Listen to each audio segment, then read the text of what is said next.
Bueno, hoy ha sido la jornada con más víctimas fatales reportadas hasta las 21 horas de ayer a causa del COVID, alcanzando la lamentable y triste cifra de 160 muertos desde que empezó la pandemia acá. La mayoría de las víctimas son adultos mayores, pero se ha también dado varios casos de personas jóvenes, ¿verdad? Incluso sin enfermedades de base, sin las denominadas preexistencias. Queremos hablar de todo este panorama con el doctor Tomás Regueira. Él es jefe de la unidad de pacientes críticos de la Clínica Las Condes, además presidente de la Asociación de Medicina Intensiva y también parte del comité asesor. ¿Cómo está, doctor Regueira?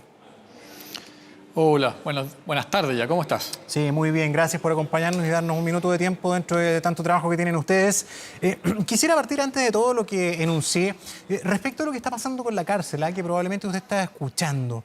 ¿Es posible, doctor, lograr algún grado de control en situaciones de tanto hacinamiento?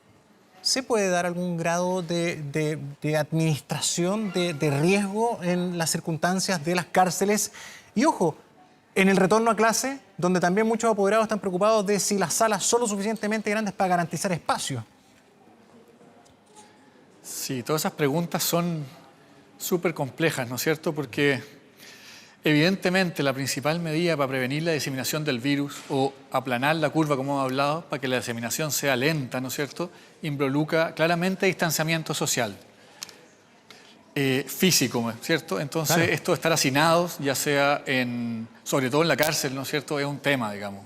Excede mis competencias, por supuesto, determinar si corresponde o no tomar X o otra medida, pero desde el punto de vista, si tú quieres, científico, evidentemente el hacinamiento aumenta la tasa de contagio. Claro, porque de las pocas certezas, doctor, la distancia es algo que está oleado y sacramentado. O sea, hay un consenso mundial de que es una de las herramientas más válidas para la protección o el evitar contagios. Vamos a los datos, doctor. ¿Qué le parece la cifra de víctimas fatales de hoy? Es la más alta que hemos tenido, desgraciadamente. Son 13 personas que desgraciadamente han muerto por COVID en las últimas 24 horas.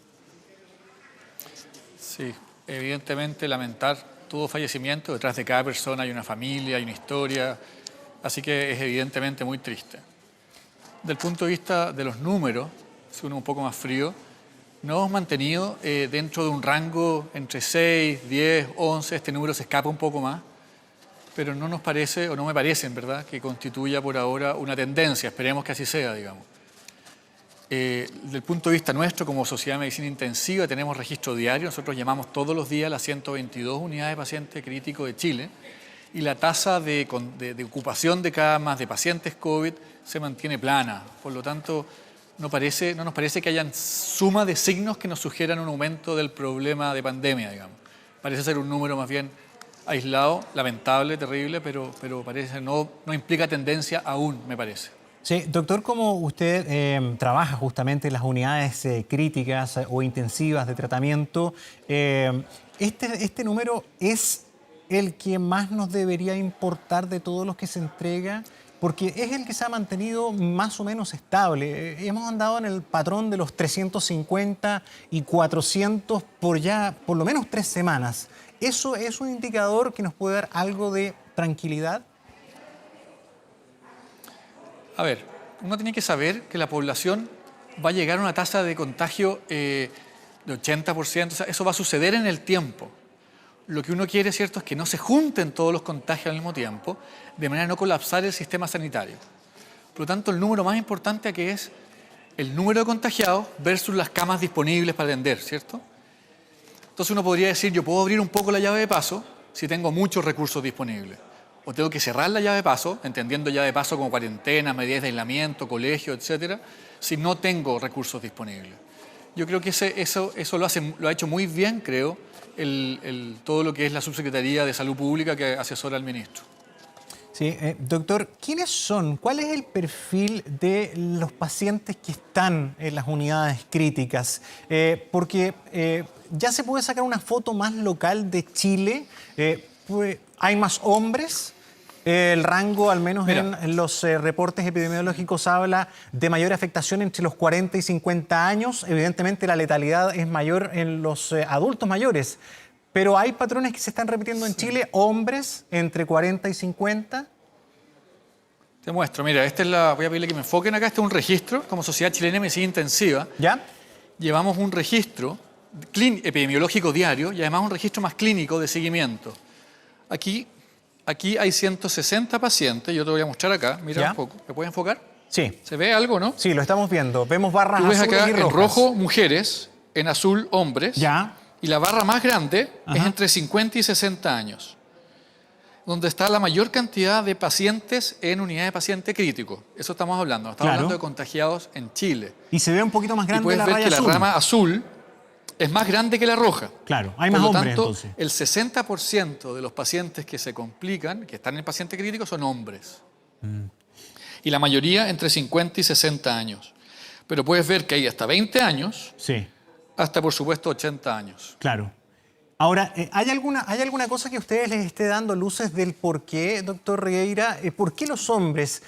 ¿Por qué tienen una mayor afectación que las mujeres? ¿Será un tema genético? ¿Será un tema de nuestro modo de vivir? ¿Los hombres fumamos más? ¿Hay algo que esté explicando un poquito esto? No, a ver, me encantaría darte una buena respuesta, Gonzalo, perdona, pero no, esto se ha repetido en todo el mundo, en China, Ya. Italia, España, Estados Unidos, pero aparte se sugieren factores genéticos, hormonales, pero no hay nadie que le haya todavía dicho con claridad cuál es el factor que lo explica. Así que estamos todavía en deuda con la información. ¿Es la característica de este famoso COVID, doctor Rieira, lo engañoso? Para ustedes también, digamos, como sociedad científica. Sí, sí, claro, es una enfermedad nueva, compleja, se diferencia de la influenza tradicional en que es una enfermedad más larga, que requiere más tiempo de recuperación, hay que tenerle mucha paciencia en la unidad de paciente crítico, los pacientes a veces van un poco mejor y si uno se apura o pierde la paciencia, el paciente se vuelve a complicar y las ventilaciones mecánicas no duran menos de 10, 14 días. Por lo tanto, una enfermedad que estamos conociendo, como tú señalas, y que es difícil, sí. Sí, siempre comprendiendo este factor que estamos conociendo, que está en desarrollo, que es difícil de apreciar. Me imagino que para ustedes también debe ser sumamente llamativo, como para todos nosotros, cuando tenemos casos de gente tan joven, doctor, que muere y que aparentemente no tiene una enfermedad de base o no tiene una conducta de vida muy riesgosa. Hablamos de casos tan lamentables como el de O'Higgins, de un joven de 26 años o de un profesor de 46 que aparentemente ni siquiera fumó en su vida. Y uno se pregunta, bueno, ¿qué hace que un ser humano se agrave tanto con el COVID sin tener esos patrones de riesgo, digamos? Sí, mira, esto también aplica a otras enfermedades. ¿Eh? Cuando tú tienes, por ejemplo, lo que en medicina intensiva llamamos sepsis o infecciones diseminadas, yo, por ejemplo, pesco 10 bacterias y se lo pongo a Juanito, las mismas 10 bacterias se las pongo a Pedrito. Juanito va a hacer una neumonía grave que va a requerir intensivo y Pedrito va a hacer una gripe con un poquito de dolor de garganta. ¿Por qué Juanito hace una enfermedad más grave? Y es claramente tiene que ver con su genética. Y acá aplica lo mismo, digamos, ¿eh? Que hay personas que por alguna razón montan respuestas contra el virus que son desproporcionadas, que son desreguladas y que atacan a la misma persona que se está defendiendo de ese virus, digamos. Es bien complejo de entender, pero estamos haciendo el camino con la enfermedad, digamos, y es muy lamentablemente que suceda, digamos. Sí, yendo a esa filosofía del camino al andar con esta enfermedad acá en Chile, ¿cuáles son los desafíos del corto plazo para ustedes o para su área de trabajo diario, para las unidades de pacientes críticos? Me imagino yo, focalización de los ataques, por ejemplo, a las zonas más estresadas. Hemos visto que la región de Magallanes tiene una altísima demanda y ya están llegando a sus límites de capacidad de atención. ¿Qué otras preocupaciones tienen el corto plazo? A ver, lo que es lo fundamental tenemos dos pacientes, por decirlo así, el enfermo, obviamente, y su familia, y nuestro personal de salud que estamos cuidando a más no poder, digamos. Lo que hemos transmitido al MinSal con fuerza y que hemos trabajado en conjunto es primero capacitar al personal de salud, para cuidarse y para tratar bien los pacientes. Hemos conectado miles de personas. El viernes pasado hicimos un simposio, por ejemplo, de experiencia chilena en ventilación mecánica, se conectaron más de 3.000 personas, después se reprodujo el simposio más de 40.000 veces. O sea, estamos dando acceso a la información a todos los centros de salud de Chile. Yo creo que eso es fundamental. Lo segundo, estamos apoyándolos en el sentido de tener turnos de 24/7 de gente con experiencia que pueda contestar llamados de dudas.